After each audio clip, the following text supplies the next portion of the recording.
ನಮಸ್ತೆ ಕುಟುಂಬೀಟಿ. ನಾನಿವತ್ತು ಮೈಸೂರಿಗೆ ಬಂದಿದ್ದೀನಿ.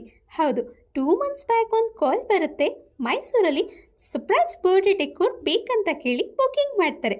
ಸಂಜೆ ಒಂದು 6 ಗಂಟೆಗೆಲ್ಲ ರೆಡಿ ಕೊಡಬೇಕಿತ್ತು. ಇವತ್ತು ಒಂಥರ ನಮಗೆ ಚಾಲೆಂಜಿಂಗ್ ಆಗಿತ್ತು. ಗಾಳಿ ಮಳೆಯಲ್ಲಿ ಡೆಕೋರೇಷನ್ನ ಆನ್ ಟೈಮಿಗೆ ರೆಡಿ ಕೊಡೋ ಅಷ್ಟರಲ್ಲಿ ಸಾಕಾಯಿತು. ಸಮ್ಹೌ ಮ್ಯಾನೇಜ್ ಮಾಡಿದ್ವಿ. ಫುಲ್ ಹಾರ್ಟ್ ಶೇಪಲ್ಲಿ ಡ್ರೀಮಿಯಾಗಿ ಡೆಕೋರ್ ಮಾಡಿಕೊಟ್ಟಿದ್ದೆ. ಫೈನಲ್ ಔಟ್ಕಮ್ ಈ ಥರ ಕಾಣಿಸ್ತಿತ್ತು. ಇನ್ನೇನು ಡೆಕೋರೇಷನ್ ಕಂಪ್ಲೀಟ್ ಆಯಿತು. ಅವ್ರ ಸೆಲೆಬ್ರೇಷನ್ ಮುಗಿಸೋ ಅಷ್ಟರಲ್ಲಿ ಮೈಸೂರನ್ನ ಒಂದು ರೌಂಡ್ ಹಾಕೊಂಡು ಬರೋಣ ಅಂತ ಹೋದೆ.